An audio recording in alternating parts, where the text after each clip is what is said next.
Hello बच्चों, मैं प्रशांत स्वागत करता हूँ आपके अपने चैनल डेल्टा एजुकेशन में। तो जैसा कि आपको पता है कि हम रेखागणित पढ़ रहे थे, जिसमें हम इस समय वृत्त पे पहुंचे। ठीक है, तो देखो वृत्त पढ़ने के लिए जो जो बेसिक चीज़ें थी वो सब हमने आपको पहले बता रखा है। शुरुआती की जितने प्रमेय वगैरह था सब कुछ हमने करवा रखा है। बाकी मतलब आपको जितना भी पढ़ने के लिए, जितना भी स्टडी मतलब आपके लिए जो जो भी चीज़ जरूरी है, ठीक है, वो सब हमने आपको बता रखा है। अगर आप शुरू से देखते आओगे तो ऐसा आपको कोई भी जगह नहीं होगा, मतलब ऐसा कोई भी जगह ही नहीं होगा जहाँ आपको दिक्कत हो। ठीक है, मतलब कैसा कोई भी जगह हो, मतलब सभी जगह आपको आराम से समझ में आएगा, कोई दिक्कत नहीं होगा। ठीक है, ठीक है सर। अच्छा, तो सर अब इस वीडियो में देखो, हम क्या करने वाले हैं। इस वीडियो में हम करने वाले हैं कि इस वीडियो में हम प्रमेय जो नेक्स्ट जो आने वाला है ना, प्रमेय 10.8 से लेकर प्रमेय 10.8 से लेकर प्रमेय 10.9, 10, 11, 12 ये चारों पढ़ेंगे। चारों प्रमेय अच्छे से पढ़ लेंगे। उसके बाद अजय को सबसे ज्यादा प्रमेय जो जरूरी है ना, यही जो चारों 5 प्रमेय है ना, यही सबसे ज्यादा जरूरी है। ठीक है, क्योंकि देखो ये चक्रीय चतुर्भुज वाले प्रमेय है।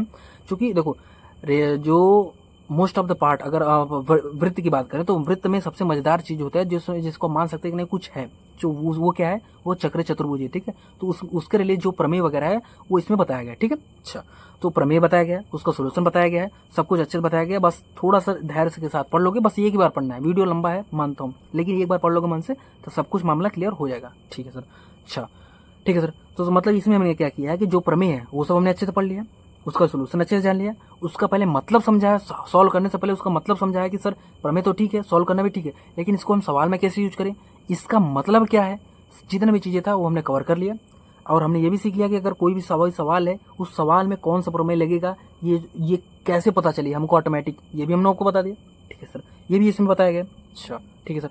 और इसमें प्रश्नावली 10.5 में अच्छे से करवा दिया गया, और यहीं पर हमारा वृत्त का समापन होगा। और आज ही हमारा रेखागणित के जो अगर आप क्रम से पढ़ते आओ तो आज हमारा रेखागणित खत्म। और एक ही जो चैप्टर है रचनाएं हैं, वो तो रेखागणित को बाहर उसे मान सकते हो, क्योंकि इसमें तो बस करके बताना, वो तो आपको आ ही जाएगा। ठीक है, वो कोई भी कर लेगा। लेकिन जो अब तक जो सोचने समझने वाला कहानी था ना, अर्धवृत्त में बनाकोण समकोण होता है, जितने भी इंपॉर्टेंट चीजें होती हैं सब कुछ इसमें बता देगा। ठीक, अच्छा, ठीक है। तो एनर्जी के साथ बैठो, पूरी एनर्जी के साथ पढ़ो। चूंकि देखो रात को बज रहे हैं 1 और मैं भी क्या करूँ, वीडियो रिकॉर्डिंग कर रहा हूँ। ठीक है, चूंकि हमारे पास ऐसा कंडीशन है, हमारे पास समय नहीं है, तो जितना हमें समय मिल सकता है, जितना हम आपके लिए कर सकते हैं, वो हम अपना करने का अपना प्रयास कर रहे हैं। तो जब मैं इतनी रात को बना सकता हूँ, तो कम से कम तुम 10 बजे रात तक बैठकर पढ़ तो सकते हो। इतना तो मतलब अपने अंदर क्षमता रखो, इतना तो मतलब अपने अंदर होना चाहिए। जब हमारे अंदर इतना जुनून है कि मैं पढ़ा सकता हूँ, तो यार तुम केवल पढ़ नहीं सकते, ये कैसी बात हुई। पढ़ सकते हो, कर सकते हो, और हमें उम्मीद है तुम करोगे। ठीक है, अच्छा, तो चलो वीडियो को स्टार्ट करते हैं, देखते क्या हो रहा है। तो जैसे कि मैंने वीडियो को स्टार्टिंग में ही बता दिया था कि हम इस वीडियो में क्या करने वाले हैं। ठीक है, तो देखो हम सबसे पहले क्या करेंगे, इस वीडियो में इसमें हम प्रमेय 10.8 और 10.9 इन दोनों प्रमेयों को सॉल्व करेंगे। फिर उसके बाद हम आएंगे अपने नेक्स्ट प्रश्नावली पे। ठीक है, तो हमारा जो नेक्स्ट प्रश्नावली है, अच्छा ठीक है, प्रश्नावली 10.5 हम करने वाले, लेकिन उसके पहले ये जो 3-4 जो प्रमेय है ना शुरू का, ये सब हमें सॉल्व करना पड़ेगा। हम सबसे पहले इसे सॉल्व करेंगे। ठीक है, तो सबसे पहले शुरुआती के जो 10-20 मिनट होगा, इसे थोड़ा सा धैर्य के बैठ के पढ़ लेना, क्योंकि देखो पढ़ना एक ही बार है। अगर अच्छे से पढ़ लोगे तब तुम्हारा मामला क्लियर हो जाएगा। ठीक है, तो अब तक उम्मीद करता हूँ जो बताया वो समझ में आया होगा। अब आते हैं नेक्स्ट, आगे चलते हैं, देखते हैं क्या है। अच्छा, ठीक है सर, बताओ। जैसे हम नेक्स्ट प्रमेय है प्रमेय 10.8, इसमें क्या है कि एक चाप द्वारा केंद्र पर अंतरित कोण वृत्त के शेष भाग, मतलब कि किसी और परिधि पर अंतरित कोण का दोगुना होते हैं। अच्छा सर, इसका मतलब क्या, आप इसका थोड़ा मतलब समझाओ। मतलब इसमें समझ में नहीं आ रहा कि ये कहना क्या चाह रहा है। देखो इसमें कहना ये चाह रहा है कि एक चाप द्वारा, देखो चाप क्या था ये मैंने बता रखा था ना सर, चाप क्या होता है। ये सब अगर आपको ये सब बेसिक चीज नहीं पता, सबसे पहले आ जाकर पहला वाला वीडियो देखो, तब आपको समझ में आ जाएगा। ठीक है सर, पहला वाला वीडियो देख लिया, समझ में भी आ रहा है। अब आप बताओ। ठीक है, तो देखो मैं बता रहा हूँ क्या है कि किसी चाप द्वारा, जैसे देखो इसमें चाप PQ द्वारा, लघु चाप PQ द्वारा, मतलब लघु चाप ये हुआ, इस चाप PQ द्वारा केंद्र पर अंतरित कोण कितना है, देखो यह कोण POQ। तो इस चाप द्वारा केंद्र पर अंतरित जो कोण है ना, वो इसके किसी भाग, मतलब इसके परिधि पर कहीं पर भी हो जाए। देखो ये यहाँ पर भी हो जाए, यहाँ पर भी हो जाए, यहाँ पर भी हो जाए, या कहीं भी हो जाए, कोई दिक्कत नहीं। मतलब कि इस चाप द्वारा, चाप यही रहेगा, मतलब इस चाप द्वारा केंद्र पर अंतरित जो कोण होगा, वो वृत्त के शेष भाग पर अंतरित कोण का जो क्या होगा, वो दुगुना होगा। अच्छा, मतलब सर आप ये कहना चाह रहे हो कि यह कोण जो है इस चाप द्वारा, देखो इस चाप द्वारा 2 कोण बन रहे हैं, इस चाप द्वारा केंद्र पर कौन सा कोण बन रहा है, ये, और इसी चाप द्वारा वृत्त के शेष भाग पर कौन सा कोण बन रहा है, ये। अच्छा, तो इसका मतलब ये हुआ कि इस चाप द्वारा केंद्र पर अंतरित कोण ये हुआ, और ये इसका मतलब, और ये हुआ, इस हिसाब से जो यह वाला कोण होगा, इस वाले कोड का दुगुना होगा, आप ये कहना चाह रहे हो? हाँ, लेकिन ये मैं नहीं ये कहना चाह रहा हूँ, ये तो प्रमेय कहना चाह रहा है ना। अच्छा ठीक है सर, इसका मतलब ये हुआ कि अब हमें सवाल में कहीं भी अगर ऐसा दिखता मिल जाए कि अगर यह 30 है, अगर यह 30 है तो ये कितना हो जाएगा? 60। ठीक है सर, सबसे अच्छा सर इसको हम पहचानेंगे कैसे? इसको पहचानेंगे ऐसे, हम सबसे पहले चाप खोजेंगे, फिर उसके देखेंगे कि उसके द्वारा केंद्र पर अंतरित कोण कितना है, उसके बाद फिर परिधि पर अंतरित कोण कितना है। ठीक है सर, अच्छा ठीक है सर, अब हम पहचान भी लेंगे, हम जितना भी चाह देखो, अब हम क्या करेंगे, अब हम इसको निरीक्षण भी कर लेंगे, पहचान भी लेंगे, सब कुछ कर लेंगे। अब आगे बताओ। ठीक है सर, अब देखो, अब हमको क्या करना है पता, हम सर हमको इस समय तक हमको ये पता चल गया कि हमें क्या करना है और इसका हम सवाल में यूज कैसे करेंगे और इस प्रमेय का मतलब क्या है। अब हम नेक्स्ट करेंगे सर, अब आप ये बता दो ना, अब आप इसका सोल्यूशन बताओ। तो देखो इसका सोल्यूशन ये है, ठीक, हम क्या करेंगे, देखो आपने सबसे पहले हमने क्या किया, देखो ऐसा ऐसा ऐसा चीज था ना, सबसे पहले ऐसा था और ऐसा था, हमने रचना किया। देखो सबसे पहले लिख दिया कि लघु चाप PQ द्वारा केंद्र पर अंतरित कोण POQ है, वह परिधि पर अंतरित कोण क्या है? PAQ है। ठीक है सर, ये समझ में आएगा। उसके बाद फिर क्या है कि हमको सिद्ध करना है। क्या सिद्ध करना है? हमको सिद्ध करना है कि कोण POQ जो होगा वो कितना होगा? दुगुना होगा किसका? जो POQ होगा वो दुगुना होगा किस कोण का? PAQ का, मतलब यह जो कोणवा होगा इस वाले कोण का क्या है? दुगुना है। ठीक है सर, समझ में आ गया। अच्छा, अब आप बताओ कि इसको सॉल्व कैसे करें। देखो तो हमने रचना किया, हमने एक इसमें छोटा सा रचना करेंगे, क्यों करेंगे वो आपको आगे समझ में आ जाएगा। फिलहाल अभी हम क्या करेंगे, रचना करेंगे। तो रचना में देखो हमने क्या किया कि हम क्या करें, ए से ओ तक, मतलब हमने ए भी खींच दिया। ठीक है सर, खींच दिया। अच्छा, अब एक बात बताओ, अगर हमने इसको खींचा तो इसमें कौन से दो नए त्रिभुज बने? तो देखो इस त्रिभुज और इस त्रिभुज, मतलब ऐसा खींचने से दो नए त्रिभुजों का जन्म हुआ इससे। अच्छा एक बात बताओ, ये जो त्रिभुज है, जो नए दो त्रिभुज बने, ये किस प्रकृति के त्रिभुज बने? अच्छा, तो सर इस वाले त्रिभुज की अगर हम बात करें तो इस वाले त्रिभुज में ये भी त्रिज्या है और ये भी त्रिज्या है, और वृत्त की त्रिज्या तो बराबर होंगी। इस हिसाब से सर ये तो समद्विबाहु त्रिभुज बन गया। अच्छा, इस हिसाब से सर यह भी समद्विबाहु त्रिभुज बन गया। ओके, मतलब आप ये कहना चाह रहे हो कि इसकी खींचने से दो समद्विबाहु त्रिभुज बने। ठीक है सर, बन गए। इसके बाद अच्छा सर, आपने पिछले त्रिभुज वाले में और ये भी बताया था कि अगर त्रिभुज समद्विबाहु है तो उसका क्या होता है। देखो समद्विबाहु त्रिभुज में बराबर भुजाओं का समकोण बराबर होता है। देखो मतलब कि इस हिसाब से अगर ये दोनों त्रिभुज की ये दो भुजाएं बराबर है एक ही त्रिभुज में, यदि एक ही त्रिभुज की दो भुजाएं क्या है? बराबर है, तो उसके सामने का समकोण भी क्या होगा? बराबर होगा। देखो ये सब प्रमेय है, इस सब मुझे इसलिए पता है कि मैंने इसको अच्छे से समझ रखा है प्लस रट रखा है। तो इसलिए मैं कहता हूँ बार बार कि सब तो आप डायरेक्ट वीडियो देखने से आपको कुछ नहीं होगा। आपको जितनी बार हो सके उतनी बार आपको प्रैक्टिस करना पड़ेगा, जितनी बार हो सके उसको क्या करना पड़ेगा? रिवाइज करना पड़ेगा, तब आपको समझ में आएगा, नहीं तो आपके लिए दिक्कत है। देखो रेखागणित ऐसे नहीं आता, रेखागणित मानोगे तो बहुत आसान है और नहीं तो बहुत कठिन है। अगर समझ लोगे तो सब कुछ आ जाएगा और नहीं समझोगे तो कुछ भी नहीं आएगा, सीधी बात है। ठीक है ना, और मैं वही समझाने का प्रयास कर रहा हूँ, इसीलिए मैंने सबसे पहले रेखागणित को स्टार्ट किया था। ठीक है सर, आपने बताया, हमें समझ में आया, हमें ये सब पता था पहले से ही। अब आप आगे बताओ। ठीक है, मैं उनके लिए बता रहा था जिन्हें नहीं पता था। अगर आपको पता है तो बहुत अच्छी बात है। अच्छा, अगर पता है तो सबसे पहले एक बार समद्विबाहु त्रिभुज का जो क्या है ना, ये जो मैंने प्रमेय यूज किया उसका सबसे पहले जो कथन है उसको एक बार कमेंट में लिख दो, ताकि हमें पता चले कि नहीं जो आप लोग है वो पढ़ रहे हो कि बस केवल ऐसी मतलब फ्रॉडगिरी चल रहा है। अच्छा ठीक है सर, कर देंगे। अब आप आगे बताओ। देखो अब आगे मैंने ये बताया कि मतलब मैं ये कह रहा था कि जैसे खींचा तो ये दो त्रिभुज क्या बना, ये दो समद्विबाहु त्रिभुज बना। अच्छा, समद्विबाहु त्रिभुज में दोनों कोण बराबर होंगे। अच्छा, इस हिसाब से कोण 5 बराबर कोण 6 हो जाएगा और इस वाले त्रिभुज में कोण 1 बराबर कोण 2 हो जाएगा। ठीक है सर, इसको हमने क्या किया? लिख लिया। ठीक है सर, उसको हमने लिख लिया। अच्छा, उसके बाद अब देखो, अच्छा एक बात बताओ, अगर हम इस वाले त्रिभुज के लिए तो इसमें बहिष्कोण कौन सा बन रहा है? सर इसमें बहिष्कोण तो ये बन रहा है। अब सर बहिष्कोण क्या होता है? देखो बहिष्कोण के लिए फिर वही चीज बेसिक, ये सब हमने पिछले वाले वीडियो में बता रखा है। तो सबसे पहले आप जाओ प्रश्नावली 6 प्रश्नावली 7 को देखो, उसमें क्या है बहिष्कोण प्रमेय क्या होता है, ये सब चीजें हमने बता रखा है। ठीक है, तो आप अपने बुक के हिसाब से जाओ उस प्रश्नावली रिलेटेड प्रश्नावली पे और उसे सबसे पहले आप हल करो, समझो। उसे मैंने अच्छे से बता रखा है, कोई भी ऐसा चीज है जो आपको न समझ में आए। ठीक है, इतना मेहनत मैं ऐसी कर रहा हूँ कि आपको समझ में आए। ठीक है, अच्छा ठीक है सर, लेकिन सर हमें तो बहिष्कोण प्रमेय पता है। बहिष्कोण प्रमेय आपने बताया था, अगर आपको पता है तो सबसे पहले आप कमेंट में लिख दो, ताकि आपका रिवाइज हो प्लस हमें पता चले। सबसे बड़ा चीज है हमें पता चले कि तुम लोग पढ़ रहे हो कि बस केवल मेरा मेहनत जो है वो वैसे ही वेस्ट जा रहा है।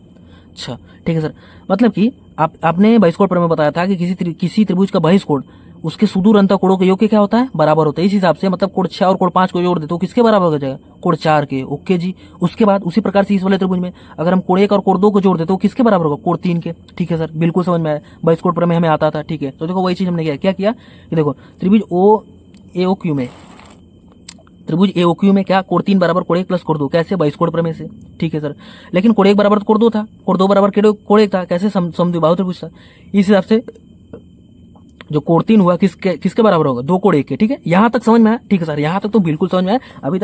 अभी तक तो हमें कोई दिक्कत ही नहीं है, क्योंकि जो बताया वो एकदम बेसिक था, वो सब हमें पता था।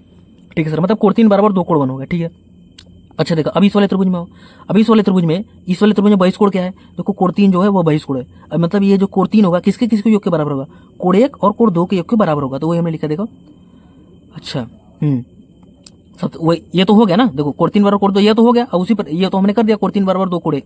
उसी प्रकार से देखो, इसी प्रकार से कोण एओपी में, कोण त्रिभुज एओपी में क्या होगा? कोण 5 प्लस कोण 6 बराबर कोण 4। देखो कोण अगर 5 और कोण 6 को जोड़ दे तो किसके बराबर हो? कोण 4 के बराबर हो। कैसे? बहिष कोण प्रमेय से। ठीक है सर, समझ में आ गया। उस हिसाब से कोण 5 प्लस कोण 6 बराबर कोण 4। इसी हिसाब से देखो, अब कोण 5 बराबर कोण 6 था। देखो अभी अब पीछे ही तो हमने कोण 5 और कोण 6 बराबर किया था। इस हिसाब से ये दोनों बराबर है। ठीक है सर, समझ में।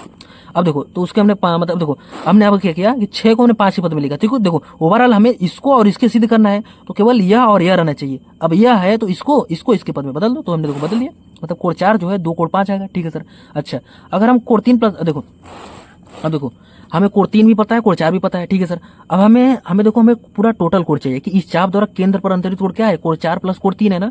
तो देखो पीओक्यू कैसे मिलेगा? अगर हम 4 और 3 को जोड़ दे, देखो हम वही करेंगे क्या, कि समीकरण 1 समीकरण 2 को जोड़ दिया था का, कोण 3 प्लस कोण 4 बराबर 2 कोण 1 प्लस कोण 5। अच्छा, मतलब कि कोण 3 प्लस कोण 4 को हम क्या लिख सकते हैं? ये तो सर पीओक्यू है। देखो कोण 3 और कोण 4 तो सर पीओक्यू है। ठीक है सर। और 2 क्वेश्चन में कोण 1 प्लस कोण 5 आया। अब कोण 1 प्लस कोण 5 क्या है? कोण 1 प्लस कोण 5 है सर पीएक्यू है। ओहो, और सर हमें तो यही तो सिद्ध करना था। हाँ, तो बस बिल्कुल सिद्ध हो गया सर, इतना ही। जी हाँ, बिल्कुल इतना ही यूज होता है।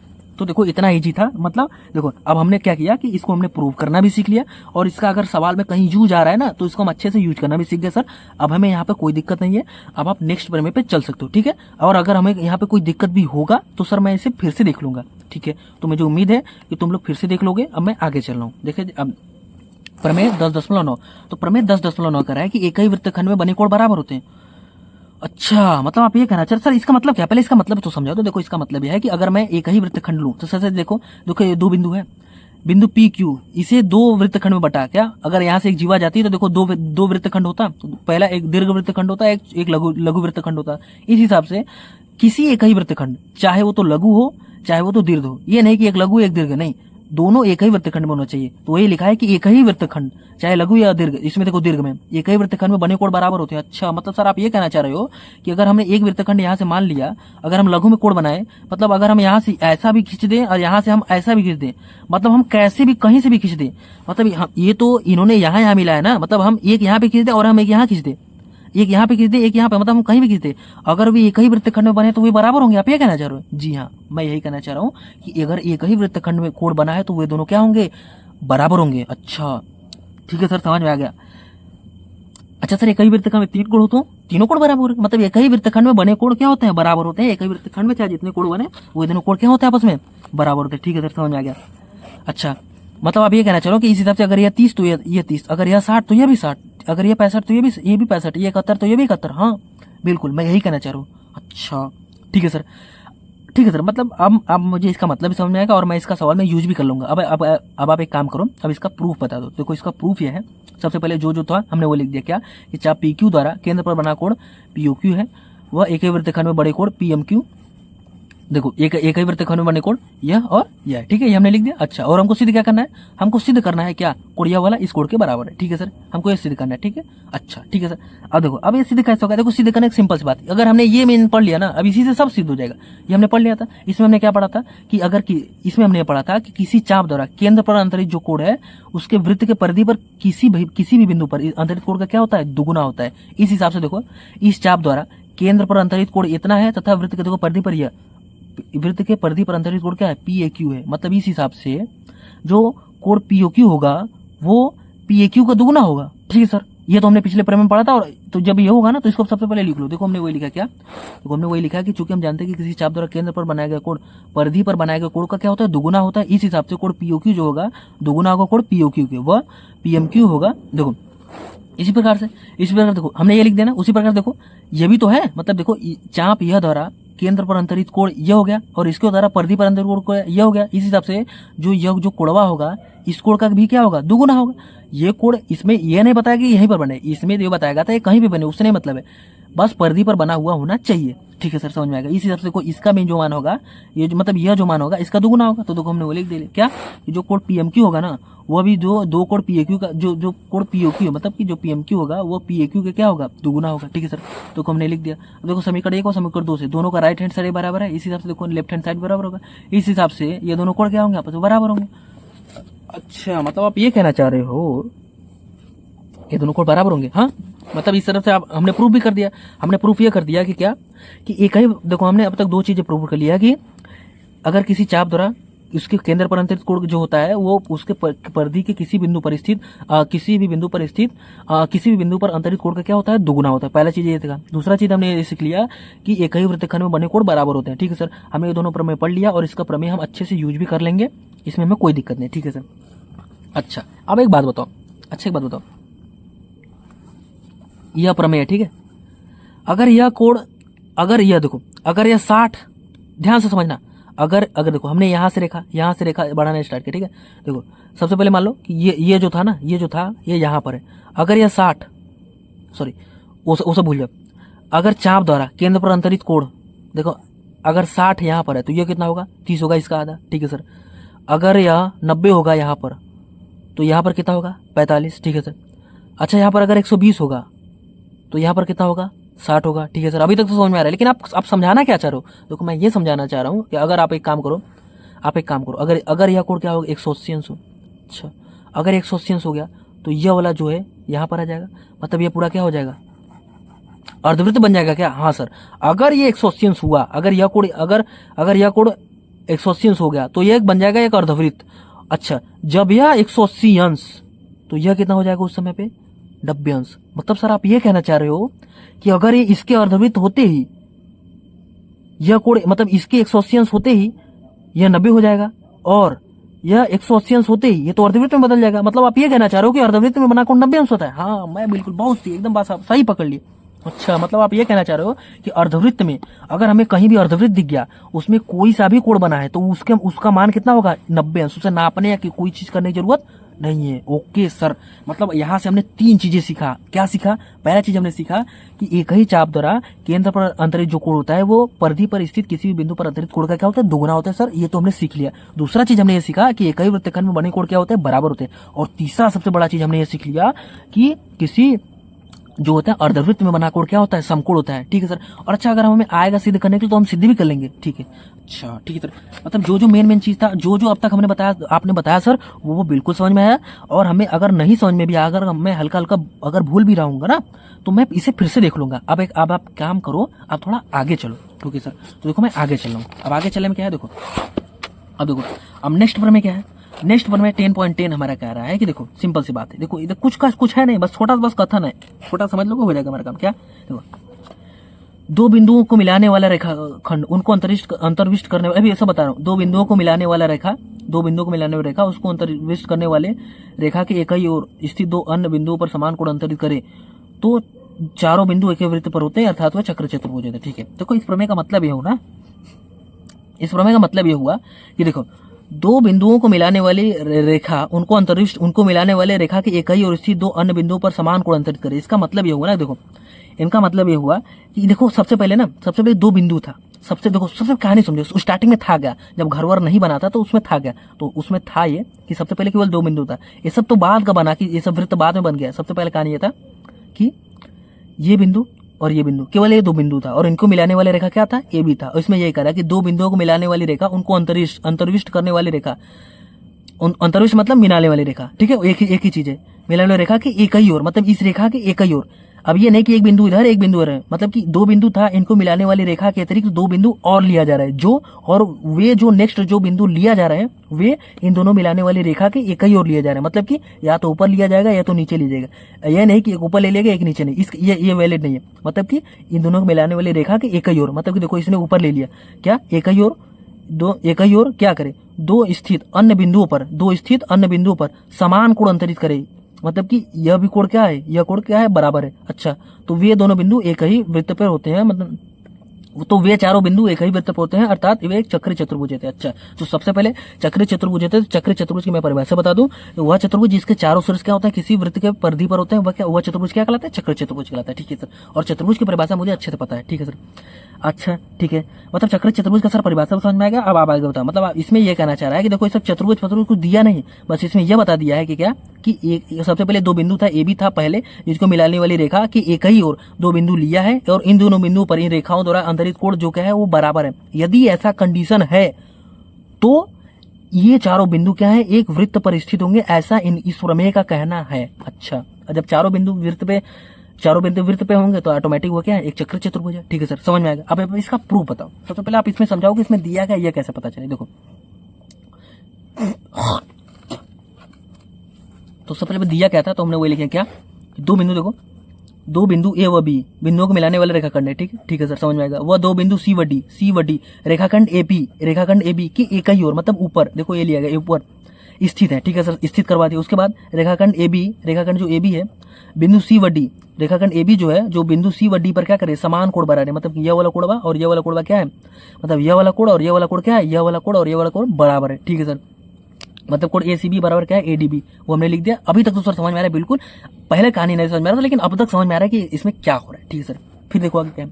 अब हमको सीधे क्या करना है, हमको सीधे करना है कि एबीसीडी जो है ना एक ही वृत्त पर स्थित है, मतलब एबीसीडी एक ही वृत्त पर स्थित है। ठीक है सर, अच्छा फिर देखो अब हम रचना करेंगे क्या, अब रचना करेंगे कि ए सी और बी से जाने वाला एक वृत्त खींचा। हमने क्या किया, हमने एक ऐसा वृत्त खींचा जो केवल तीन बिंदु जाता है, क्या ए सी व बी से जाता है। ठीक है, हमने ऐसा मान लिया, ऐसा हमने कहानी किया। ठीक है सर, लेकिन सर जब आप ये सब बता रहे हो ना, तो मेरा मन कर रहा है कि मैं छोड़कर चला जाऊं, ये सब बताने का मुझे समझ ही नहीं आ रहा। ठीक है, कोई दिक्कत नहीं, कुछ प्रमेय होता है जिसमें थोड़ा सा ओवर होता है, कोई एक बार में समझ में नहीं आएगा, ये नहीं आ रहा है तो इसको बस एक बार राउंड देख लो, नेक्स्ट आएगा, लेकिन समझो इसे, पहली बार में नहीं दूसरी बार में आ ही जाएगा। ठीक है सर, मतलब नेक्स्ट वाला तो और इजी है, बस यही थोड़ा सा है, लेकिन ये भी कुछ नहीं। अब समझो इसमें हमने रचना इस प्रकार किया कि मतलब हमने ऐसा कर दिया कि हम ए सी बी, मतलब ऐसा हमने वृत्त खींचा जो तीन बिंदु हो जाता है और डी से नहीं जाता है। अच्छा, फिर अच्छा वृत्त खींचा, वह माना वह डी से नहीं जाता, वह एडी को एयू और ईडेस पर काटेगी। ठीक है सर, मतलब कि देखो हमने मान लिया कि वह डी से नहीं जाता। ठीक है, अच्छा तो अच्छा यदि डी से नहीं जाता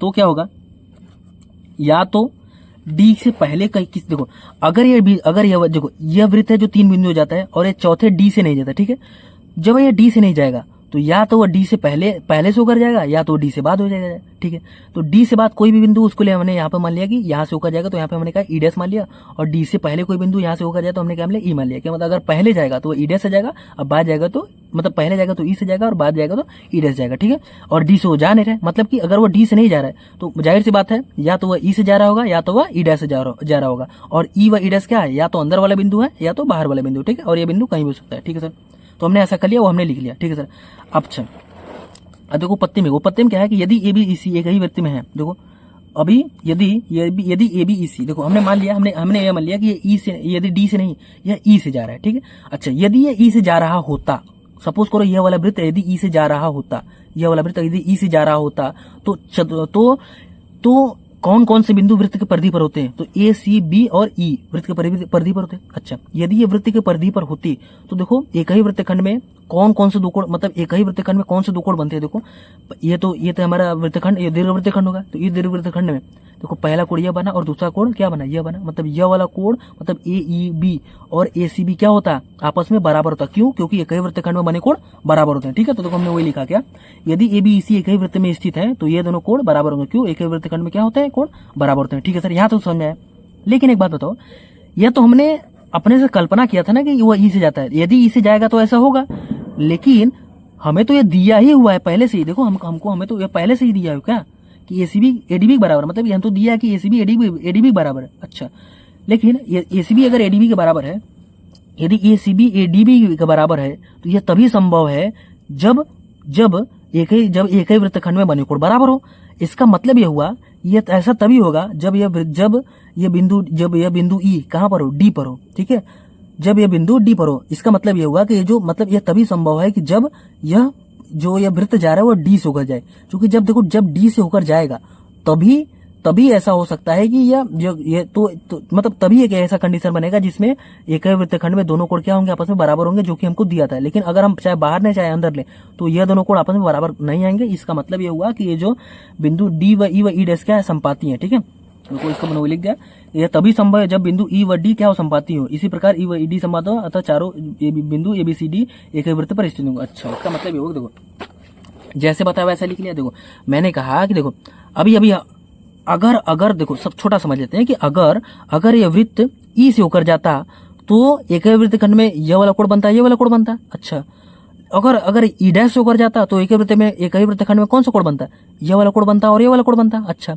और एक ही वृत्तखंड में कोण तो हमेशा बराबर होते हैं, इस हिसाब से यह बराबर यह हो जाता और यह बराबर यह हो जाता। लेकिन यह दोनों बराबर नहीं दिया है, हमें तो केवल एक ही बराबर दिया है। क्या दिया है, हमें यह दिया कि यह बराबर यह होगा। इस हिसाब से मतलब कि यह तभी संभव है कि जब यह दोनों बिंदु क्या है, इसी पर हो, मतलब कि ये दो बिंदु एग्जिस्ट ही ना करे, मतलब ई पर, मतलब ई भी डी पर हो और ई डैश भी डी पर हो। अच्छा और वृत्त का हमने कहाँ से माना था, हमने माना था कि जो वृत्त है ई से होकर जाता है और ई बिंदुआ तो डी पर आ गया, या तो हमने माना था ई डैश से होकर जाता है और ई डैश भी बिंदुआ कहाँ पर आ गया, ई पर आ गया। इस हिसाब से यह जो वृत्त है ओवरऑल अब कहाँ से जा रहा है, अब यह डी पर जा रहा है, डी से जा रहा है और 3 बिंदु को मानकर हमने वृत्त खींचा ही था। अब यह चौथे भी जा रहा है, मतलब अब ये जो चतुर्भुज बना, इस चतुर्भुज के चारों शीर्ष कहाँ है, वृत्त के परिधि पर है और इस हिसाब से ये क्या हो गया, एक चक्र चतुर्भुज है। ठीक है सर, यह प्रमेय हमें सर हल्का फुल्का समझ में आया, इसको मैं दोबारा देख लूंगा, दोबारा समझ में आ जाएगा। समझ में आया तो अच्छी बात है, अगर हल्का फुल्का समझ में आया तो उसका सबसे पहले आप नोट्स बना के रख लो। सभी चीजें एक बार में नहीं आती, लेकिन उम्मीद करता हूँ आया होगा। ठीक है, अच्छा अब देखो नेक्स्ट प्रमेय तो आएगा, इसमें डाउट ही नहीं है। ठीक है, ये तो बढ़िया प्रमेय है। देखो इसमें क्या क्या गया, इसमें ज्ञान मतलब इसमें ज्ञान का बात भी होगी, ये आपको पता भी होना चाहिए। ठीक है ना, क्या है कि प्रमेय 10.11 क्या है कि चक्रीय चतुर्भुज के समूह कोणों के प्रत्येक कोण योग में 180। तो अच्छा इसका मतलब होगा कि अच्छा यदि एक चक्रीय चतुर्भुज है तो उसके समूह कोणों का योग कितना होगा, 180 होगा। ठीक है सर, ये हमने रट लिया, हमें समझ में आ गया। अच्छा इससे पहले हमने ये समझ रखा था कि सर चक्रीय चतुर्भुज होता है, चक्रीय चतुर्भुज होता है कि वह चतुर्भुज जिसके चारों शीर्ष क्या वृत्त के परिधि पर हो, वह चतुर्भुज क्या कहलाता है, चक्रीय चतुर्भुज कहलाता है। ठीक है सर, ये भी हमने समझ लिया और चक्रीय चतुर्भुज का हमने मतलब भी समझ लिया। और इस प्रमेय का ये जो प्रमेय का मतलब है ना, इस प्रमेय का मतलब ये कहना चाह रहा है कि चक्रीय चतुर्भुज के समूह कोण, मतलब कि यह और यह समूह कोण है और यह समूह कोण है और इनके हिसाब से इसका और इसका योग कितना होगा, 180 होगा और इसका योग कितना होगा, 180 होगा। ठीक है सर, बिल्कुल समझ में आएगा, इनका योग और इनका योग क्या है, 180 है, समझ में आ गया। ठीक है सर, अब आप क्या काम करो, मतलब अब मैं इसको सर सवाल में यूज भी कर लूंगा, इसका मतलब भी समझ गया। अब आप क्या करो, इसका प्रूफ बता दो। तो देखो सिंपल है, सबसे पहले हमने लिख लिया जो दिया था। ठीक है, सबसे पहले चक्र चतुर्भुज बना लिया, उसके बाद इस प्रकार से हमने विकर्ण खींच दिया अपने सहूलियत के लिए और हमने क्या किया, कोणों का नाम भी दे दिया, चूंकि देखो ऐसा अभी आपको पता चलेगा ऐसा हमने नाम क्यों दिया। अच्छा फिर देखा दिया है क्या, एबीसीडी क्या है, चक्र चतुर्भुज। ठीक है सर, दे दिया एबीसीडी क्या है, चक्र चतुर्भुज। और हमको सीधे क्या करना है, कोण ए प्लस कोण सी बराबर 180 सिद्ध करना है और कोण सी प्लस कोण डी, अच्छा कोण ए प्लस कोण सी बराबर 180 और कोण बी प्लस कोण डी बराबर 180 सिद्ध करना है। क्यों, क्योंकि 180 यही तो होता है समूह कोण का योग 180 होता है। ठीक है सर, अच्छा अब हमने क्या किया, रचना में एसी व बीडी को मिला दिया। ठीक है, और सबका नामांकन अपने से कर लिया। अब देखो, अब एक बात बताओ, अब हम एक ही चीज खोजेंगे, ये बताओ एक ही वृत्तखंड में कौन कौन से कोण बन रहे हैं। अगर आप प्रमेय पढ़ लियो, अगर आपको समझ में आ रहा है तो आपको दिख जाएगा कि एक ही वृत्तखंड में कौन कौन से कोण बन रहे हैं। अच्छा सबसे पहले अगर हम इसको जीवा मानूं तो यह 2 वृत्तखंड में विभाजित हो रहा है, एक तो दीर्घ वृत्तखंड, एक लघु वृत्तखंड। अच्छा अगर दीर्घ वृत्तखंड में बात करें तो इस जीवा के हिसाब से दीर्घ वृत्तखंड में कौन कौन से कोण बन रहे हैं। सर देखो 2 कोण बन रहे हैं, कौन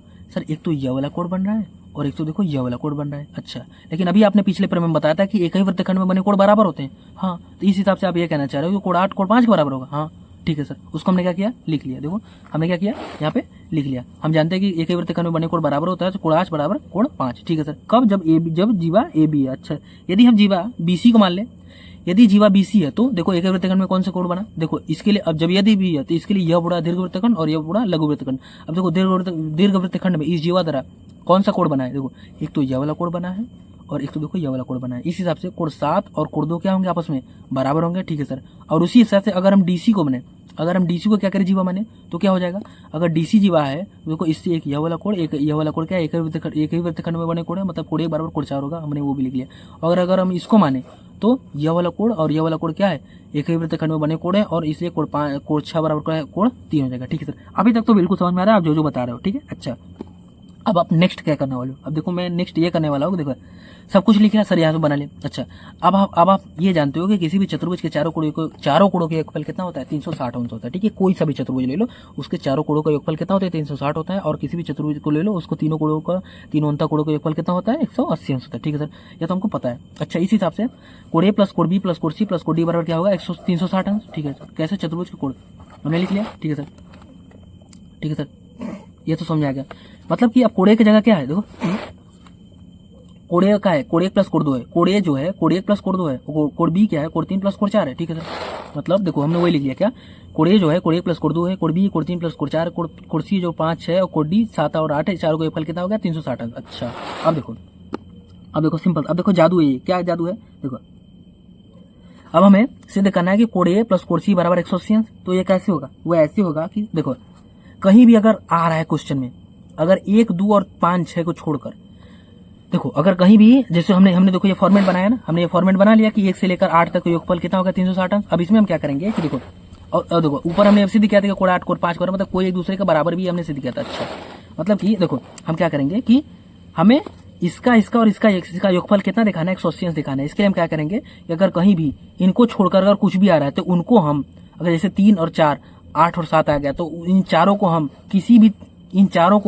इन चारों में से किसी भी एक के पद में लाने का प्रयास करेंगे। ठीक है, मतलब जो हमारा समीकरण बनेगा उसमें ये सब नहीं दिखेगा, केवल 4 ही चीज दिखेगा। क्या, या तो 1 दिखेगा, या 2 दिखेगा, या तो 5 दिखाएगा, या तो 6 दिखेगा। ठीक है सर, अब हम यही करेंगे। अच्छा अब देखो हम वही करेंगे। देखो कोड 1 प्लस कोड 2 हमने रहने दिया, फिर कोड 6 प्लस कोड 1 कर दिया, मतलब कोड 4 की जगह हम कोड 1 कर दिए। देखो कोड 4 की जगह हम कोड 1 कर दिए। देखो कोड 4 कहाँ था, कोड 4 देखो यहाँ था। अब 4 मतलब इन चारों को इन चारों के पद में लिखना है। तो देखो अब कोड 4 आया था ना, कोड 4 की जगह हम क्या लिख सकते हैं, कोड 1 लिख सकते हैं, क्योंकि कोड 1 बराबर कोड 4 था, एक ही वृत्त करने को। ठीक है, कोड 1 प्लस कोड 2 पहले से था, इसका हमें जरूरत है इसलिए मैंने इसको नहीं बदला। उसी प्रकार देखो हमने चारों किया, मतलब उसी प्रकार से हमने अपना सभी खेल खेला, तो उससे हमको मिल गया 2 code 1 plus 2 code 2 plus 2 code 6 plus 2 code 5 बराबर 360 अंश। यहाँ से 2 कॉमन लिया, plus code 1 plus code 2 plus code 5 plus code 6 बराबर 360 अंश। जहाँ से code 1 plus code 2 plus 5 plus code 6 बराबर 180 अंश। जहाँ से कोड 1 प्लस कोड 2 का हमारा कोड 1 हो गया, कोड 5 प्लस कोड 6 बराबर कोड सी हो गया, और कोड ए प्लस कोड सी बराबर 180 अंश। और यही तो हमको सिद्ध करना था। इसी प्रकार कोड सी और कोड बी बराबर क्या हो जाएगा 180 अंश होगा। ठीक है सर, मतलब हमने सर इसमें प्रूव करना भी सीख लिया और इसका मतलब भी समझ लिया, और हमें अगर कहीं भी सवाल में अगर ऐसा आ रहा है तो हम इसका मतलब भी समझ जाएंगे और हम इसको तुरंत यूज भी कर लेंगे। ठीक है सर। अच्छा अब देखो प्रमेय 10.12 क्या कर रहा है, अभी हम इसके बाद प्रश्नावली 10.5 पे आएंगे। ठीक है, अच्छा प्रमेय 10.12 देखो कर रहा है, देखो ये तो सबसे ईजी। इसमें यह कह रहा है ना कि देखो यदि किसी चतुर्भुज के 4 समूह कोणों का योगफल 180 अंश हो तो वह क्या है, चक्र चतुर्भुज होता है। अच्छा देखो अब ये इसमें देखो इसने आपका इस प्रमेय ने आपको रास्ता दिखा दिया, ये रास्ता दिखा दिया कि अगर किसी चतुर्भुज को चक्रीय चतुर्भुज सिद्ध करना है तो आप क्या करोगे, आपको मतलब आपका क्या रास्ता है, मतलब आप क्या करोगे कि वो एक चक्रीय चतुर्भुज सिद्ध हो जाए। ठीक है, अच्छा मतलब ये देखो उसी प्रमेय को उल्टा है कि अगर यदि चक्रीय चतुर्भुज है तो उसके समूह कोणों का योगफल कितना होगा 180 अंश होगा, और इसी को उल्टा यदि किसी चतुर्भुज के समूह कोणों का योगफल 180 अंश है तो वो क्या है, एक चक्रीय चतुर्भुज है। इसका मतलब है कि उसके चारों शीर्ष क्या है, वृत्त के परिधि पर स्थित है। ठीक है सर, मतलब कि आप ये कहना चाह रहे हो कि अब से सबसे पहले इस प्रमेय का मतलब ये हुआ कि अगर हमें आप मतलब इसमें आप ये बताना चाह रहे हो कि इस प्रमेय का मतलब यह है कि अगर आप कहीं भी अगर ऐसा मिल जाए कि किसी भी चतुर्भुज के समूह कोणों का अगर किसी भी चतुर्भुज को चक्रीय चतुर्भुज सिद्ध करना है तो उसके लिए हम क्या करेंगे, उसके समूह कोणों का योगफल कितना दिखा देंगे 180 दिखा देंगे, और वो चतुर्भुज क्या हो जाएगा, एक चक्रीय चतुर्भुज सिद्ध हो जाएगा। अच्छा ठीक है सर, अब एक काम करो तुरंत इसका बता दो एक छोटा सा सोल्यूशन। ठीक है, अच्छा देखो छोटा सोल्यूशन ये है, और वो ये है कि हम दिया है, क्या दिया है देखो, सबसे पहले देखो दिया है कि एबीसीडी में, एबीसीडी क्या है, कोई सा भी चतुर्भुज है।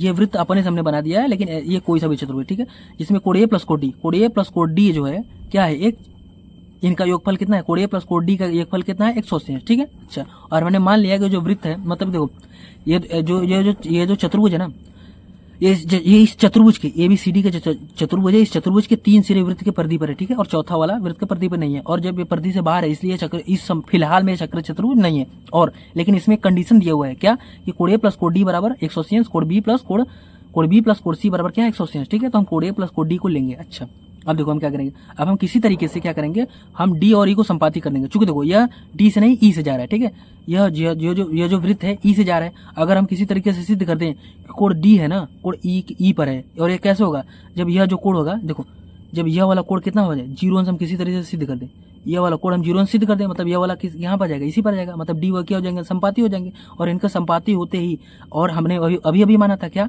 यह जो वृत्त है डी से नहीं जाता है ई से जाता है। इसका मतलब यह है कि यह जो होगा यह तो एक चक्र चतुर्भुज होगा, ए बी ई सी क्या होगा, चक्र चतुर्भुज होगा। ठीक है, और ABCD जो है चक्र चतुर्भुज है, ये तुमको सिद्ध करना है। देखो अब हम क्या करेंगे, देखो हम क्या क्या रचना करेंगे, ABC से जाने वाला एक वृत्त खींचा, माना D से नहीं जाता है, ठीक है, वह E से जाता है, ठीक है।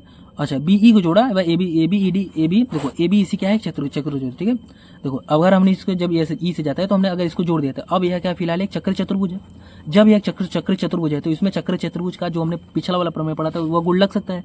क्या वह गुण यह लग सकता है, ये चक्र चतुर्भुज के समूह गुणों का योगफल कितना होता है, 180 होता है। अच्छा इस हिसाब से इसका और इसका योगफल कितना हो जाएगा, 180 हो जाएगा। तो हमने लिखा है कोण A प्लस BEC, कोण A प्लस BEC का योगफल कितना है, 180। क्यों, चक्र चतुर्भुज के समूह गुणों का योग कितना होता है, 180 होता है। ठीक है सर, समझ में आ गया। अच्छा अब क्या हो जाएगा, कोण A प्लस BDC, कोण A प्लस BDC। लेकिन हमको क्या देता है, देखो हमको दिया था क्या, हमने यह तो यह बराबर 180 तो हमने सिद्ध किया, लेकिन हमको यह बराबर यह और यह का योग मतलब A प्लस D बराबर हमको यह तो दिया था ना, देखो हमको दिया था। अच्छा अब देखो इन दोनों समीकरण में क्या राइट हैंड साइड बराबर है तो इनका LHS भी बराबर होगा, ठीक है। तो हम लोग को LHS मतलब यह बराबर यह लिख दिया। अच्छा उसी देखो A है तो A भी कट गया, मतलब कोण BEC बराबर BDC। अच्छा देखो BEC बराबर BDC, अच्छा मतलब यह दोनों कोण क्या आपस में बराबर है। अच्छा ठीक है सर।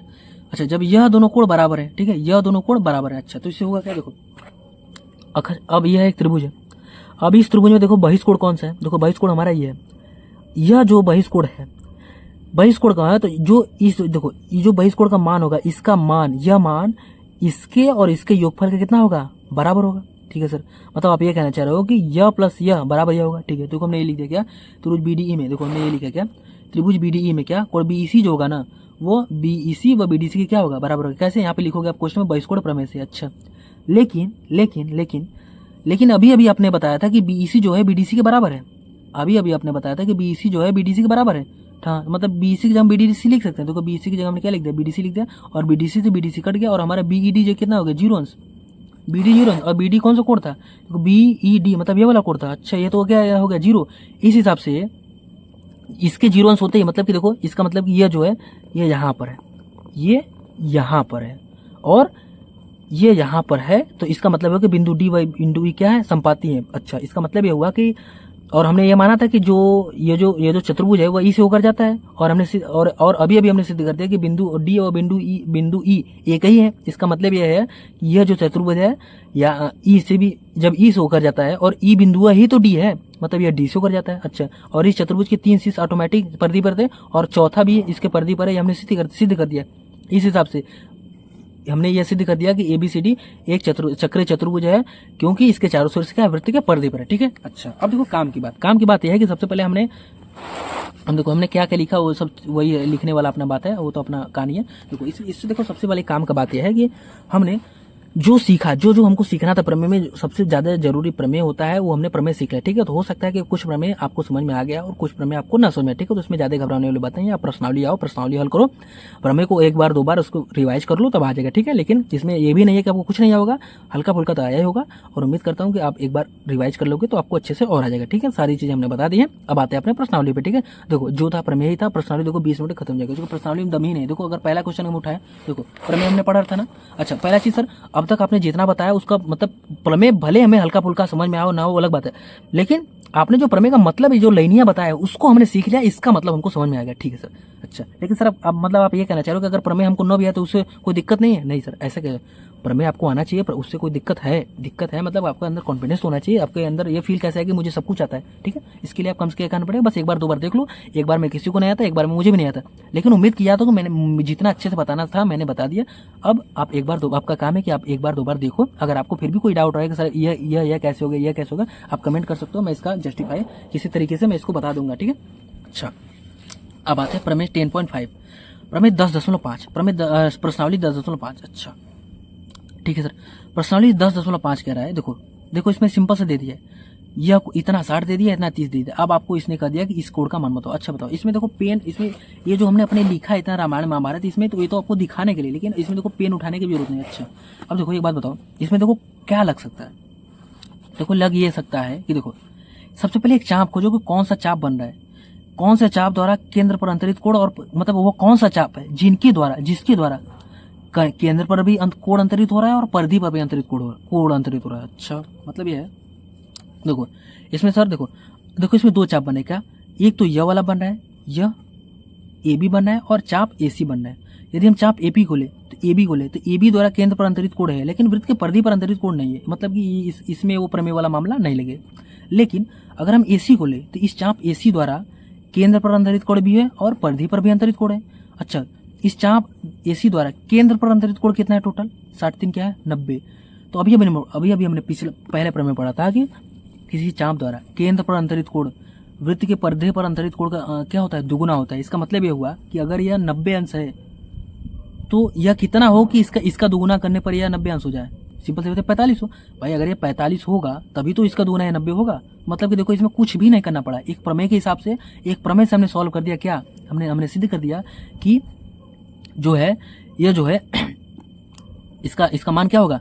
इस एक प्रमेय से हमने सिद्ध कर दिया कि भाई ये 90 है तो यह क्या है? 45 होगा। ठीक है, कोई दिक्कत नहीं सर, कोई दिक्कत नहीं, समझ में आएगा। अच्छा, अब देखो ठीक है, हो गया ना पहला क्वेश्चन, खत्म यार। बाकी जो लिखना आप अपना लिख लो, देख लो कैसे कैसे लिखा गया। ठीक है, अब देखो दूसरा क्वेश्चन क्या कह रहा है कि देखो कि जीवा ए बी बराबर अच्छा जीवा ए बी, देखो इसमें यह कहा जा रहा है कि ए बी बराबर ए ओ बराबर यू, मतलब कि इसमें कहा जा रहा है कि जो इस हिसाब से यह बनाया गया है, ये इस हिसाब से बनाया गया है क्या? देखो कि यह एक समबाहु त्रिभुज है, इस हिसाब से बनाया गया है कि यह क्या है? एक समबाहु त्रिभुज है। अच्छा, जब और हमको ज्ञात करना है कि ए पी बी मतलब हमको इसका मान चाहिए और इसका मान चाहिए। ठीक है सर, लेकिन सर होगा कैसे? देखो मैं आपको रास्ता दिखा रहा हूँ, आपको पेन भी उठाने की जरूरत नहीं है। जैसे देखो, अच्छा अगर हम चाप ए बी की बात लें तो चाप ए बी द्वारा केंद्र पर अंतरित कोण कितना है? देखो यह है, और परिधि पर अंतरित कोण कितना है? यह है। ठीक है सर, अच्छा अगर हमें किसी तरीके से यह कोण मिल जाए तो इसका मान तो पता चल जाएगा। ठीक है सर, तो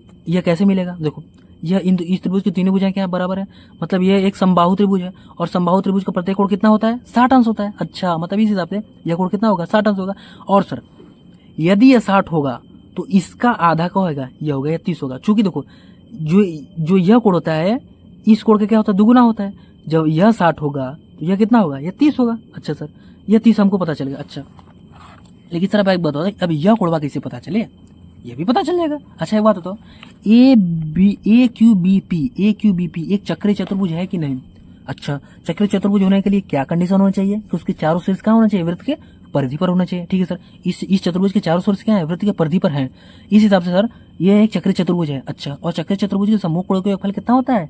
180 अंश होता है। अच्छा ठीक है सर, उस हिसाब से देखो हमने वहां पे लिख दिया ए बी के चक्रीय चतुर्भुज, अतः कोण पी प्लस कोण क्यू कितना होगा? 180 अंश होगा। ठीक है सर, कोण पी प्लस कोण क्यू बराबर 180 अंश, लेकिन कोण पी का मान तो हमें पता था कितना? 30 अंश। इस हिसाब से कोण क्यू का मान कितना हो जाएगा? 150 अंश। देखो कोण क्यू का मान क्या होगा? 50 अंश, 150 अंश। इसमें कुछ भी करने की जरूरत नहीं, मतलब बस केवल प्रमेय ही लग रहा है। ठीक है ना, प्रमेय ही लगेगा, सब कुछ होगा। ठीक है सर।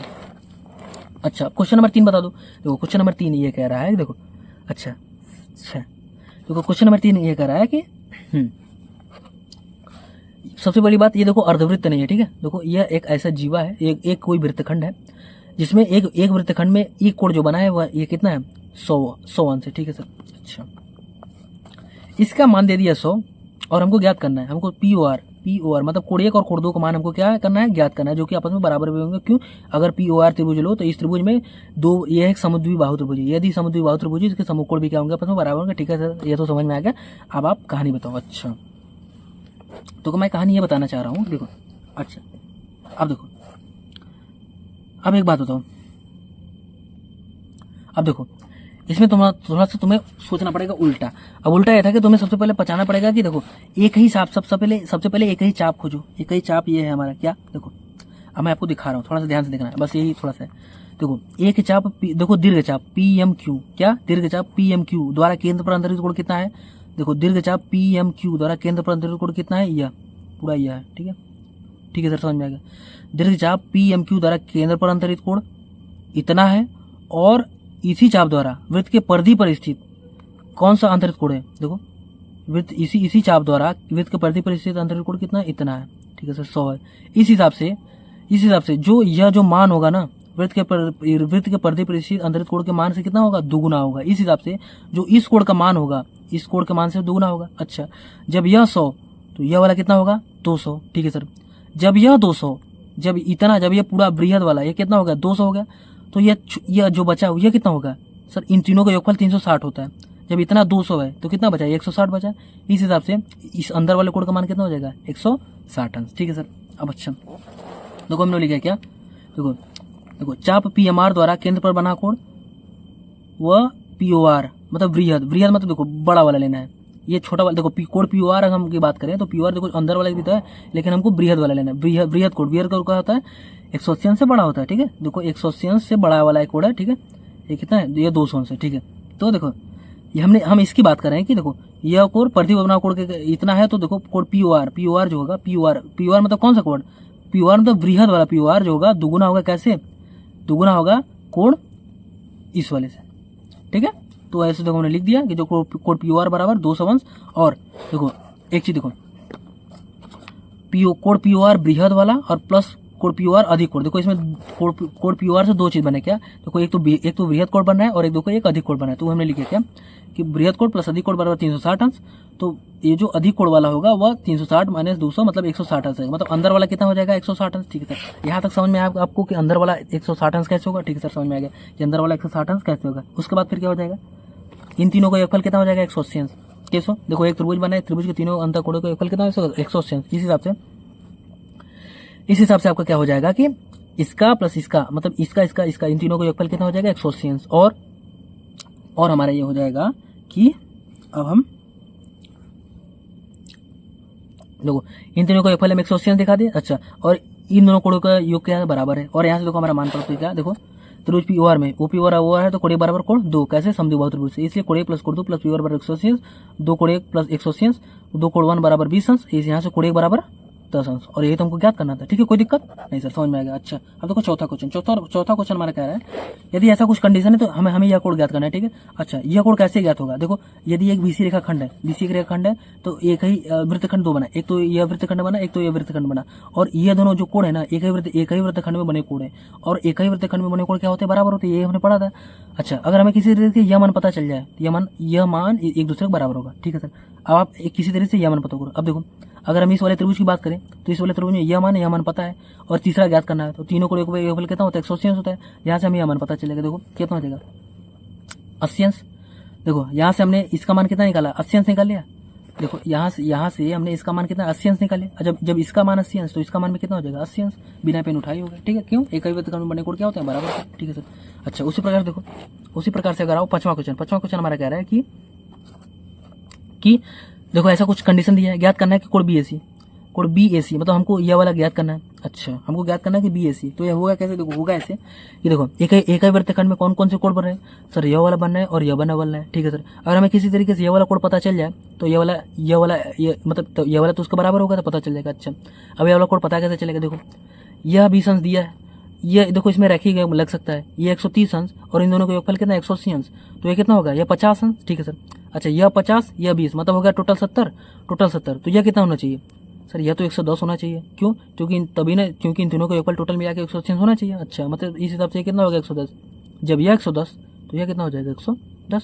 कोई दिक्कत नहीं, वही देखो हल करने का वही तरीका है, हमने वही लिख दिया, आप इसको छाप सकते हो, बाकी मैंने मतलब तो आपको समझा दिया। अच्छा, उसके देखो छठवां क्वेश्चन क्या है, छठवां क्वेश्चन आपसे कह रहा है कि देखो ऐसा कुछ आपको दे दिया, उसके बाद फिर इसने आपसे पूछा है कि क्या हमको ज्ञात करना है कि BCD, हमको ज्ञात करना है BCD मतलब हमें यह वाला पूरा टोटल कोड ज्ञात करना है। अच्छा, और दूसरा चीज यदि AB बराबर BC हो, यदि AB बराबर BC मतलब हम ये भी दिया है क्या, यदि यह बराबर यह हो गया तो क्या कोड ECD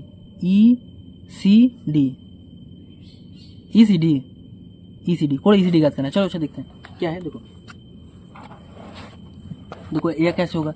अब देखो अब ये होगा ऐसे, देखो हम क्या करेंगे, एक ही वृत्तखंड में बड़े कोण क्या होते हैं, बराबर होते हैं। अच्छा, अब देखो और देखो अच्छा सबसे पहले देखो इसमें 3-4 चीजें लगेंगी क्या, देखो सबसे पहले छाटो इसमें एक ही वृत्तखंड में कौन कौन से कोड बन रहे हैं। देखो अगर हम इसको आधार माने तो एक ही वृत्तखंड में देखो यह वाला कोड है और देखो यह वाला कोड है। ठीक है सर, दिख गया। और एक ही वृत्तखंड में बने कोड क्या होते हैं, बराबर होते हैं। इस हिसाब से यह वाला कोड इस कोड के बराबर होगा। ठीक है सर, ये हमने सीख लिया, मतलब यह 70 तो यह भी 70।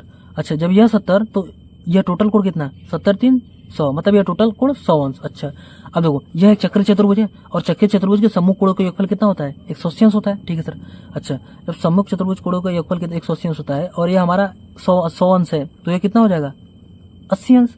अरे जब यह 100 अंश है तो यह हो जाएगा 180 मतलब ये 80 अंश। तो यहाँ से देखो हमने मिल गया क्या कोड BCD का मतलब कितना हो जाएगा 80 अंश, ठीक है, सही से समझ में आएगा। अच्छा, दूसरा चीज इन्होंने दिया है, दूसरा चीज कंडीशन इन्होंने ये दिया कि यदि ए बी बराबर बी सी, यदि ए बी बराबर बी सी, यदि ए बी बराबर बी सी हो गया तो इन्होंने कहा है कि ईसीडी की याद करो, ईसीडी, ईसीडी, तो उन्होंने कहा कि केवल इतने का मान बता दो। क्यों, कब, जब यह बराबर है। अच्छा, एक बात बताओ, ये होगा कैसे? यदि यह बराबर यह हो गया, देखो इस वाले त्रिभुज में यह एक समद्विबाहु त्रिभुज बन गया। अच्छा, अगर समद्विबाहु त्रिभुज बन गया तो इन दोनों भुजाओं के सामने का समूह कोण भी क्या होंगे, आपस में बराबर होंगे, ठीक है सर। इस हिसाब से यह वाला कोण के बराबर हो जाएगा, ठीक है सर। अच्छा, जब यह वाला इतना छोटा सा 30 है तो यह भी कितना हो जाएगा, 30 है। अच्छा, मतलब यह छोटा सा हो गया 30, और अभी अभी अपने इस पूरे को कितना सिद्ध किया, 50, तो यह कितना हो गया, अरे अभी अभी इस पूरे को अपने 80 सिद्ध किया, तो ये टोटल केवल इतना कितना हो गया, ये तो हमारा हो गया 50। सिंपल सी बात, ये तो हमको ज्ञात करना था, ठीक है सर, समझ में आ गया सर।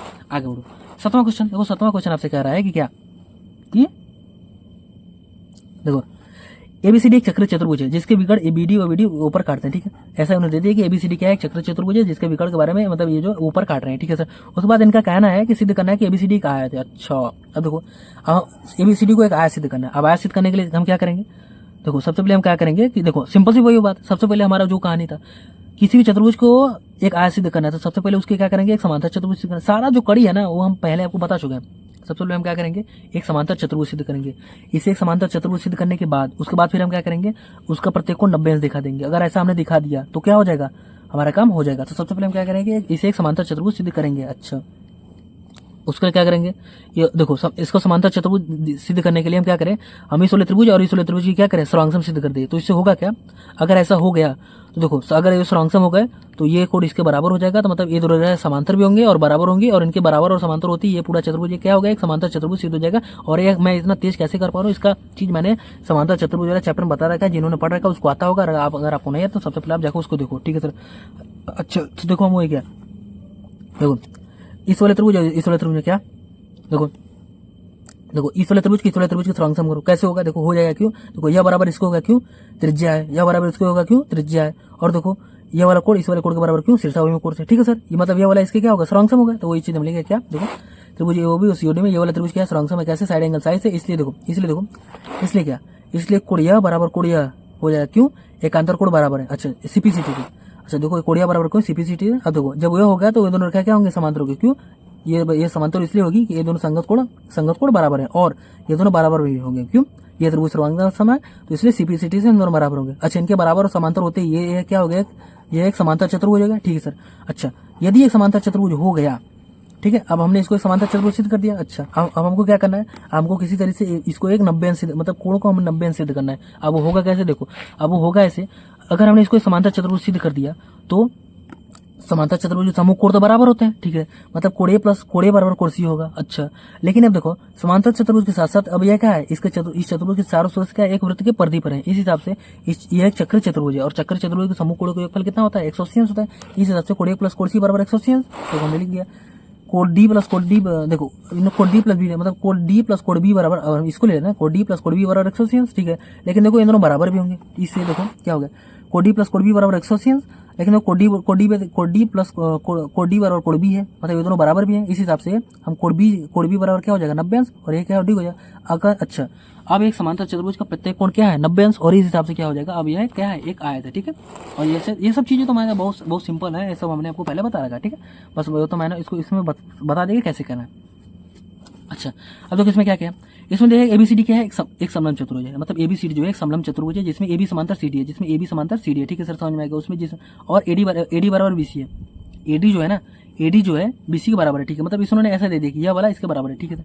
हमको सिद्ध करना है कि एबीसीडी एक चक्र चतुर्भुज है, हमको सिद्ध करना है कि एबीसीडी एक चक्र चतुर्भुज है। अच्छा, मैंने आपको बताया जो प्रमेय पढ़ा था, प्रमेय में हमने पढ़ा था कि किसी भी चतुर्भुज का अगर चक्र चतुर्भुज सिद्ध करना है तो उसके समूह कोणों का योगफल कितना दिखा दो, 180 अंश दिखा दो, ठीक है सर। अच्छा, अब 180 अंश हम किसी तरह से दिखा दे तो हमारा काम हो जाए। अच्छा, मतलब कि आप ये कहना चाह रहे हो कि कोण ए प्लस कोण सी बराबर आप 180 अंश दिखा दो, ठीक है। और हमने ऐसा कुछ बना दिया है तो इससे होगा क्या, देखो। अच्छा, अब देखो ये तो उस प्रमेय की तरह हो गया कि एक ही वृत्तखंड में सबसे पहले हम क्या करें, देखो ऐसा हमने नामांकन दे दिया, ठीक है सर।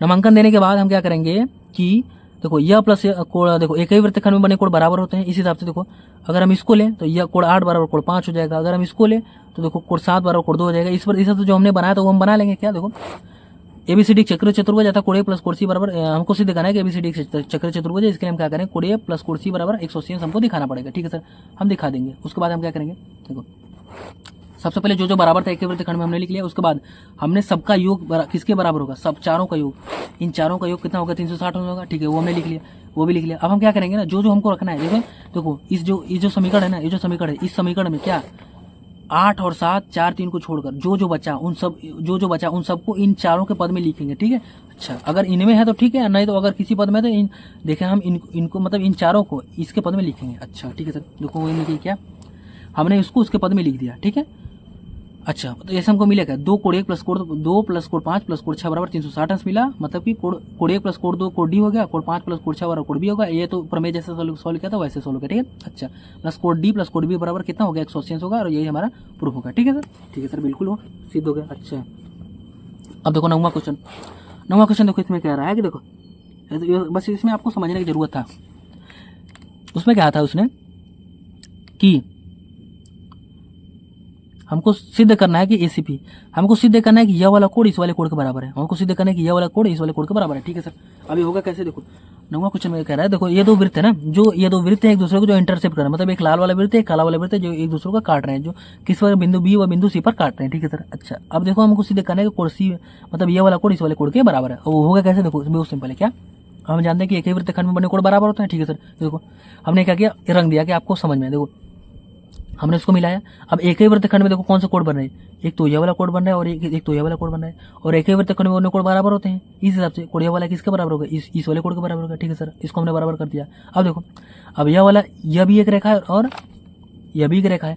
अब दो रेखाओं के बीच देखो यह वाला कोण और यह वाला कोण बराबर होंगे, क्यों, शीर्षाभिमुख कोण से। ठीक है सर, मतलब यह वाला कोण इस वाले कोण के बराबर होगा शीर्षाभिमुख कोण से, और यह वाला इस वाले कोण के बराबर है, क्यों, एक ही वृत्तखंड में बने कोण क्या होते हैं, बराबर होते हैं। ठीक है सर, अच्छा जब यह वाला इसके बराबर होगा, अच्छा लेकिन यह वाला कोण किसका बराबर, देखो अगर इस वाले त्रिभुज की बात लें, यदि डीबी एक जीवा हो गया तो एक ही वृत्तखंड में बने कोण कौन से, देखो एक तो यह वाला है एक तो यह वाला है। इस हिसाब से ये दोनों कोण क्या होंगे, आपस में बराबर होंगे। मतलब सर इतना सिंपल, जी हाँ इतना सिंपल, मतलब कि यह वाला कोण इस कोण के बराबर, हाँ मतलब फिर से समझाओ, मतलब यह वाला इसके बराबर, यह वाला इसके बराबर और यह वाला इसके बराबर, मतलब ये चारों आपस में क्या होंगे, बराबर है। ठीक है, और वही हमने लिखा है, वही हमने क्या किया है, लिखा है। ठीक है, आप इसे समझ सकते हो, बाकी समझाने वाला काम हमने कर दिया। ठीक है, अच्छा अब देखो 10वां क्वेश्चन क्या करें, तो उसमें 10th क्वेश्चन कह रहा है कि क्या दिया है कि त्रिभुज एबीसी की भुजाओं एबी व एसी। देखो सबसे पहले देखो कुछ नहीं किया, सबसे पहले इसमें देखो दो चीज दिया था। क्या दिया था, सबसे पहले एक त्रिभुज बनाया था, ये वृत्त तो बाद में खींचेगा, सबसे पहले दिया था कि एबीसी, सबसे पहले एक त्रिभुज दिया था। ठीक है, अच्छा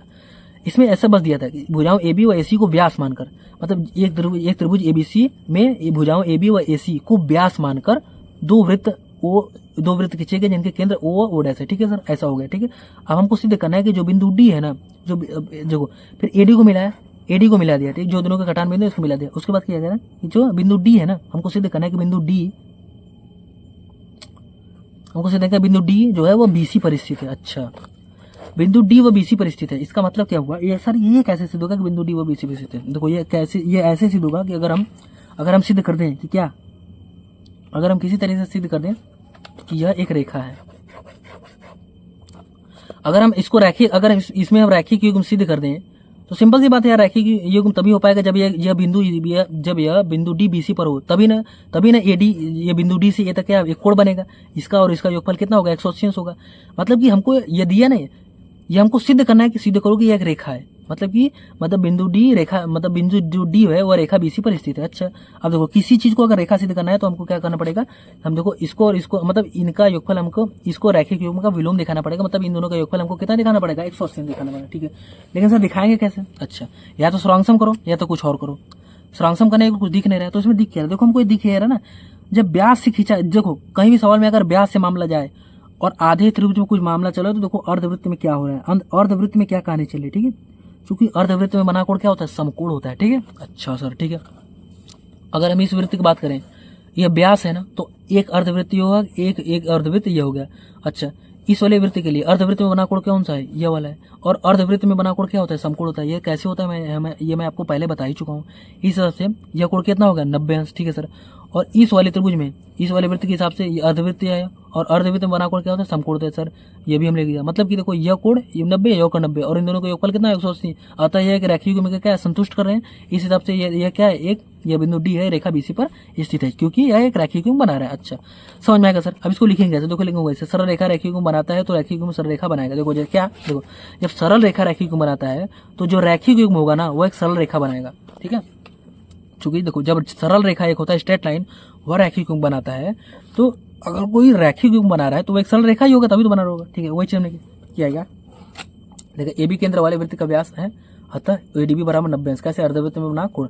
उसी प्रकार से ए सी जो है बिंदु ओडेस वाले वृत्त का व्यास है, अतः यह क्या है 90 अंश, और देखो कोण यह प्लस कोण यह बराबर 180 अंश, अतः बी डी सी क्या है, एक रेखा है, ठीक है। और यहाँ पर हमने अपना प्रश्नावली 10 जो है यहाँ पर अच्छे से समाप्त कर लिया है, और उम्मीद करता हूँ आपको समझ में आया होगा। हमने अपना काम कर दिया है, अब आपका जो काम है भाई, अब आप करो, पढ़ो, ज़्यादा से ज़्यादा शेयर करो, और देखो समझदारी वाली बातें तो होती रहेंगी, ठीक है ना। सबसे ज़्यादा जरूरी बात है पढ़ो, और अपने दोस्तों को शेयर करो, ज़्यादा से ज़्यादा लोगों को बताओ, दूसरे का कल्याण सोचो। जब आप दूसरे का सोचोगे तो ही आपका भला होगा, ठीक है। अगर भला करोगे तो भला का उल्टा लाभ होता है, वो कहीं ना कहीं आपको उसका लाभ ही मिलेगा, ठीक है। और अपना मन पवित्र रखो, अच्छे अच्छे विचार सोचो, किसी के प्रति घृणा भाव ना सोचो, माता पिता का सम्मान करो, अगर भगवान मानना भी तो माता पिता का मानो, ठीक है। क्योंकि बस आपका मोटिव यही होना चाहिए कि भाई हमारे जीवन में कुछ भी हो जाए, उन दो लोगों को छोड़कर, मतलब वे उन दोनों को मैं उन दोनों से मतलब उन दोनों को मैं निराश नहीं करूंगा। बाकी भले दुनिया हमारे खिलाफ हो जाए, कोई दिक्कत नहीं, मैं इस लेवल का मेहनत करूंगा कि उन्हें मतलब उन्हें मुझ पर गर्व हो, ठीक है। बस बात खत्म, और मोटिवेशन कोई जरूरत नहीं, ठीक है, ठीक है। तो हमने कर दिया, और कमेंट वमेंट कर देना, बता देना क्या क्या कैसे है, ठीक है। ज़्यादा से ज़्यादा शेयर कर देना। बाकी चलो फिर मिलते हैं नेक्स्ट वीडियो में, तब तक के लिए बाय।